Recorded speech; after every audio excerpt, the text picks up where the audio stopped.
procès des viols de Mazan, les accusés ne sont pas des abuseurs sexuels, assure un psychiatre. Ce mercredi, un expert psychiatre a estimé que les 7 hommes accusés d'avoir violé Gisèle Pelicot entendus cette semaine n'étaient pas des abuseurs sexuels. À la cour criminelle du Vaucluse, à la barre de la cour criminelle du Vaucluse, le psychiatre répète invariablement son analyse, aucun des 7 hommes qu'il a expertisés ne peut être considéré comme un abuseur sexuel. Le docteur Philippe Darbour n'a pas constaté non plus chez eux de troubles psychopathologiques ou de tendances sexuelles déviantes.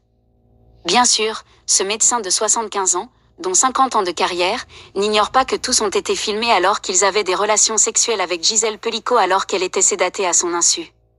L'un d'entre eux lui a confié s'être rendu 6 fois à Mazan et a envisagé de reproduire les faits sur sa mère. Au cours de l'audience, ce mercredi, le médecin a appris que 2 autres hommes étaient poursuivis pour détention d'images pédocriminelles.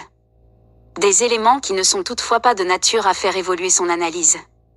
Il y a un contraste entre votre prise de position et l'image du pénis dans la bouche de Madame Pelicot inconsciente, le tense maître Stéphane Babonneau, qui défend la victime. Des éléments de pronostic positif. Comment expliquer de telles conclusions au regard du profil ou du positionnement de certains accusés? Prenons Nicolas F. Ce journaliste de 42 ans s'est rendu en 2018 chez les Pelicot. À la barre, cet Avignonnais au teint mat, lunettes carrées posées sur le nez, chauve, a expliqué qu'il cherchait à vivre de nouvelles expériences après une rupture. L'expert n'a pas noté de bizarrerie ou de dangerosité. Il n'y a pas de déséquilibre psychique avéré, de trouble. Ce sont des éléments de pronostic positif, souligne-t-il les mains appuyées sur le pupitre, le dos légèrement voûté.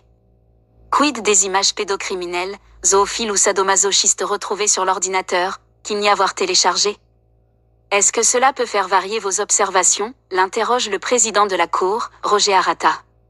Cela confirme la notion d'une sexualité incertaine avec des conduites exploratoires un peu malsaines, réplique l'expert mais maintient ne pas voir de signes cliniques laissant supposer que l'homme serait un abuseur sexuel.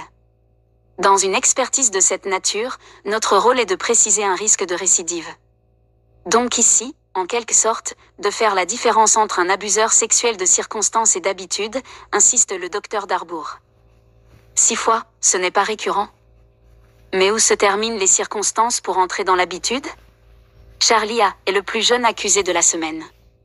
La première fois que ce menu cariste, cheveux bruns en brosse, moustache et fin collier de barbe, s'est rendu chez les Pelicot, c'était en 2016. Il avait alors 21 ans. Il y est retourné 5 fois jusqu'en juin 2020. 6 fois, ce n'est pas récurrent, interroge maître Babonneau. 6 fois avec la même personne, dans des conditions très particulières, évacue l'expert, comme si cela atténuait l'aspect de ses réalités. Ce n'est pas quelqu'un qui me semble rechercher systématiquement des situations d'agression sexuelle, poursuit-il.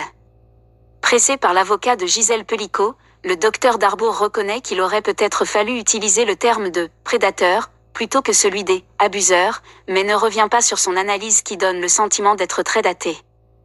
N'est-ce pas la définition d'un abuseur qui mérite, en 2024, d'être revu, appuie maître Babonneau. L'expert persiste, affirme vertement que même une condamnation ne le ferait pas charger d'avis.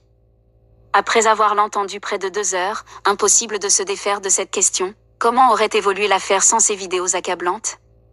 Dans les dossiers de violences sexuelles classiques, on assiste souvent à une parole contre parole. Or, avec une telle analyse, les mots de la victime auraient-ils eu le même poids?